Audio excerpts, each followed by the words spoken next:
आम आदमी पार्टी के राज्यसभा सांसद राघव चड्ढा को लेकर पार्टी में जबरदस्त घमासान मचा हुआ है। आम आदमी पार्टी के नेता राघव चड्ढा पर निशाना साध रहे थे, लेकिन राघव चड्ढा ने आप नेताओं को एक्सपोज कर दिया है। राघव चड्ढा पर निशाना साधने के चक्कर में केजरीवाल एंड कंपनी ने जो किया है, उससे दूध का दूध और पानी का पानी हो गया है। मीडिया रिपोर्ट्स के मुताबिक आम आदमी पार्टी के सूत्र काफी समय से ये कह रहे थे कि राघव चड्ढा अब पार्टी में सक्रिय नहीं है और वो पार्टी लाइन से अलग अपनी राह बना रहे हैं। उनके बीजेपी के करीब होने की खबरों ने भी आप नेतृत्व को असहज कर दिया था। सदन में वो पार्टी के कोर एजेंडे के बजाय दूसरे मुद्दे उठाते रहे। पार्टी में उनकी भूमिका को लेकर भी शीर्ष नेतृत्व के बीच चर्चा का दौर भी चलता रहा और आखिरकार ये तय किया गया कि उनको उप नेता के पद से हटा दिया जाए।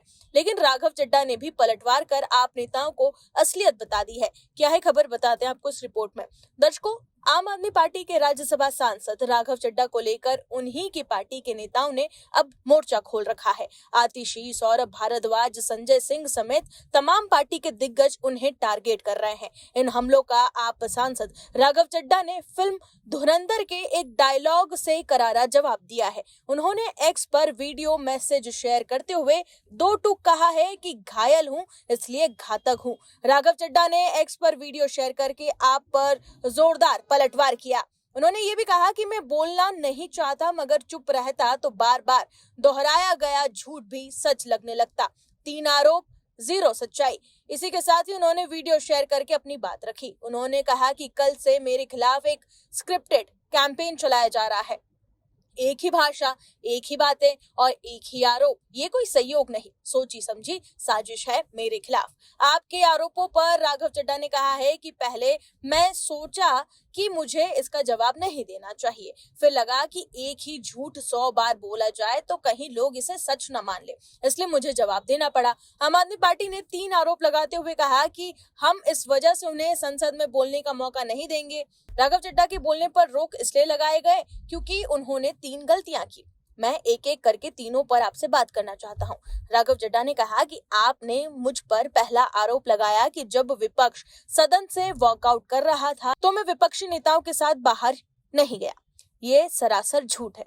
राघव चड्ढा ने कहा कि आम आदमी पार्टी एक ऐसा मौका बता दे जब विपक्ष ने वॉकआउट किया हो और मैंने उनका साथ ना दिया हो। पार्लियामेंट में तो हर जगह सीसीटीवी कैमरे लगे हैं। आप सीसीटीवी फुटेज निकलवा कर दिखा दीजिए कि राघव चड्ढा ने वॉकआउट में विपक्ष का साथ दिया हो या नहीं दिया। तुरंत ही दूध का दूध और पानी का पानी हो जाएगा। वहीं आम आदमी पार्टी की ओर से दूसरा आरोप ये लगाया गया कि सीईसी यानी मुख्य चुनाव आयुक्त को हटाने की याचिका पर मैंने साथ नहीं दिया, मैंने साइन करने से इनकार कर दिया। इस पर राघव चड्ढा ने दो टूक कहा कि ये दूसरा सफेद झूठ है। आम आदमी पार्टी के किसी भी नेता ने इस प्रस्ताव पर साइन करने को मुझसे नहीं कहा, न औपचारिक तौर पर और न ही अनौपचारिक तौर पर। आम आदमी पार्टी के राज्यसभा में कुल 10 सांसद है। इनमें से 6-7 सांसदों ने खुद इस प्रस्ताव पर साइन नहीं किए। राज्यसभा में इस प्रस्ताव को लाने के लिए सिर्फ 50 हस्ताक्षरों की ही जरूरत होती है, जबकि विपक्ष के 105 सांसद है। फिर इतना शोर क्यों? वहीं आम आदमी पार्टी के नेताओं ने राघव चड्ढा पर यह भी आरोप लगाया कि वो डर गए हैं, इसलिए संसद में जरूरी मुद्दों को नहीं उठा रहे। इस पर राघव चड्ढा ने कहा कि मैं राज्यसभा में चीखने चिल्लाने, माइक तोड़ने नहीं गया हूं। मैं वहां सिर्फ जनता के मुद्दे उठाने गया हूं। मैंने संसद में लोगों की ही बात की। मैंने जीएसटी से इनकम टैक्स तक की बात की। पंजाब के पानी से लेकर दिल्ली की हवा में प्रदूषण का मुद्दा भी संसद में उठाया। राघव चड्ढा ने यह भी कहा कि मैंने हमारे सरकारी स्कूलों की हालात से लेकर पब्लिक हेल्थ केयर इंस्टीट्यूट के मुद्दे भी उठाए हैं। दिक्कतों से लेकर बेरोजगारी और उसके साथ ही महंगाई तक हर जनता के जो मुद्दे हैं वो मैंने उठाए हैं। आखिर में राघव चड्ढा ने यह भी कहा कि मैं संसद में इम्पैक्ट क्रिएट करने गया हूं, वहां हंगामा करने के लिए नहीं गया हूं। धुरंधर फिल्म के डायलॉग से उन्होंने अपनी बात खत्म की। उन्होंने कहा कि मुझ पर झूठे आरोप लगाए जा रहे हैं, मैं हर झूठ को बेनकाब करूंगा। घायल हूं इसलिए घातक हूं। वहीं राघव चड्ढा ने अंत में ये भी कहा कि आज जो लोग उन पर झूठे आरोप लगा रहे हैं वे जल्द ही बेनकाब होंगे। उन्होंने ये भी साफ कर दिया है कि वे अब पीछे हटने वाले नहीं हैं और हर सवाल का जवाब तथ्यों के साथ देंगे। उनके इस बागी तेवर ने आम आदमी पार्टी के भीतर ही दरार को अब सार्वजनिक रूप से बाहर कर दिया है। ऐसे में अब राघव चड्ढा आम आदमी पार्टी को लेकर कई खुलासे भी कर सकते हैं, जिससे आने वाले समय में पार्टी की चिंता जरूर बढ़ सकती है।